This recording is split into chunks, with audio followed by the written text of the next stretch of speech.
From his iconic "Do you bleed" line in Batman vs. Superman to Air already being a contender for an Oscar, let's take a look at some of the most memorable movie moments from Ben Affleck's career. Starting with an oldie but a goodie, we've got the 2010 movie The Town. The movie was so much more than your everyday heist movie. It was directed by none other than our favorite leading man. Plus, this movie had a lot of personal significance for him too, since he was born and raised in Boston, and surprise, surprise, that's the town the movie's based in. Affleck played Doug McRae, who had been a bank robber his whole life. In this amazing heist drama, he tries to break away from his shady, street-smart childhood friends. The events that led to a series of dangerous and deadly heists in Boston are the best parts of the film. The Grim Reaper job, the Nun job, and the Fenway Park job were all super amazing. They had complicated backstories that involved friendship, love, survival, and how money changes you. McRae lost both of his parents to drug abuse when he was younger. He and his other blue-collar friends had no other choice but to turn to crime. Affleck's character was like a caterpillar that wraps itself in a cocoon to become a butterfly and leave its old life behind. But as we learned with him, you can't really leave your past behind. You have to face it. When his past life finally catches up with him, Doug gives us one of the coolest lines ever. He explains to the audience that no matter how much you change, you still have to pay the price for the things you've done.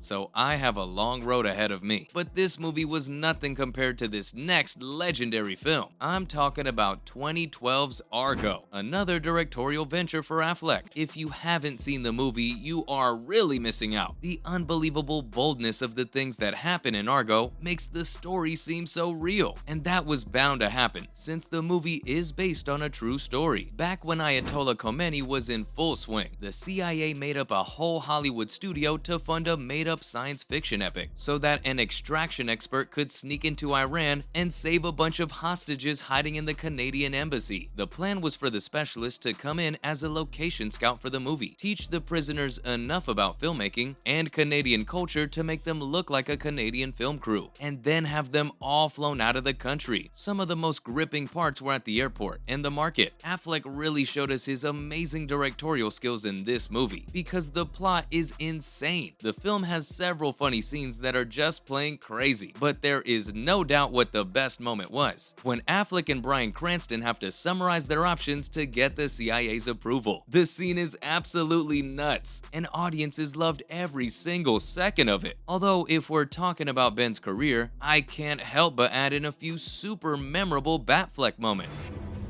Swiss Air 363, you are cleared for takeoff.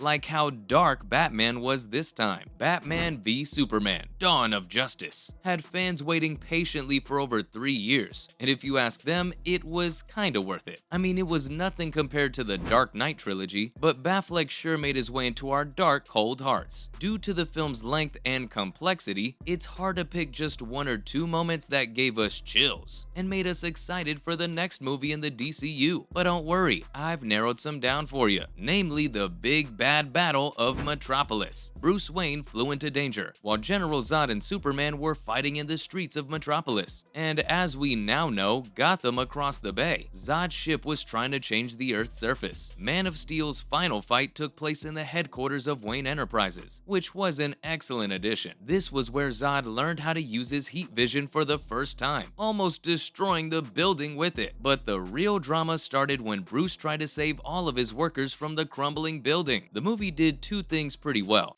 One, it gave the Battle of Metropolis a human touch, and made it clear that Wayne didn't have to wear his Batman suit to be a hero. He proved it again when he took down Lex Luthor's mercenaries. On the big screen, Batman has never been as smooth, effective, action star-worthy takedown machine as he was this time around. But Affleck's Caped Crusader is a full-on war machine that can take on multiple enemies at once and kill them with ease. It's like seeing one of the most action-packed action-packed video games ever, played out in real life. Also, we've never seen him portrayed on the big screen in such a brutal way. Many of his enemies didn't make it through his brutal takedown, which includes breaking bones, a few necks, and even killing them with their own weapons. Even Superman didn't stand much of a chance against him. Remember that "do you bleed" line that gave us all goosebumps? The fight between the two heroes was epic. It was literally the best part of the film. Dawn of Justice built up the fight between them pretty well, although you will agree that it was kinda anticlimactic. But Bruce really wanted to kill the Kryptonian, and he could've with that amazing suit, plus his sneak attack where he poisoned Superman's air with kryptonite. He got hit really hard, but he kept fighting and his power slowly came back. While he was super iconic as Batman, no other movie sends chills down my spine quite like this next one does. Of course, I'm talking about Gone Girl. Throughout his career, Affleck has played both action heroes and romantic leads in many films, but his success has been mixed. His acting career has shown that he's the most interesting when he plays sleazier characters with more obvious flaws. The genius of the film lies in how Ben handles his character. He starts out as the likable man, and then changes our opinion of him. No matter if he killed someone or not, Nick Dunn wasn't a good guy. Affleck made this man seem like a self-centered jerk who makes strange decisions, while also keeping the audience hooked. We saw that he could show a wide range of feelings with this one character. He played the sad husband who was stuck in a bad marriage, the harmless man who was wrongly accused of a crime, and Amy's carefree boyfriend. As the story of the movie unfolds, it becomes clear that Affleck is playing not one, not two, but three different characters. What he did was not easy, but he did it so well. Last, but certainly not the least, is his upcoming movie, the biographical sports drama Air. It's set to come out in 2023 and has been called a big success by reviewers. It tells the real story of how Nike's Air Jordan shoe line became so popular by telling the story of the salesman, Sonny Vaccaro, who tried to get the basketball rookie Michael Jordan to wear Nike shoes. It has an A-list cast led by Affleck, Matt Damon, Viola Davis, Jason Bateman, Chris Tucker, and Marlon Wayans. Even though it doesn't show MJ at all, the film's positive message is still based on Jordan's famous basketball career. It's gotten a lot of attention and praise throughout the industry and has already made itself the first real Oscar contender in 2023. Amazing, right? So, how did they get there? Well, they have an amazing cast, a super talented team of writers headed by first-time scriptwriter Alex Convery, a heartbreaking storyline, and one of the best directors in the industry. Affleck really knows his way around the camera, and why wouldn't he? This is his fifth full-length film, after Gone Baby Gone, The Town, Argo, and Live by Night. It already has a rating of 96% on Rotten Tomatoes, and critics can't help but rave about Affleck's direction. Plus, they all agree that it makes us want to see what the actor does next. Now, we know for sure that the genius is at his most creative when he directs his own acts, which raises the stakes for whatever project he decides to direct next. And on that note, that's all I have on Ben Affleck's most memorable movie moments.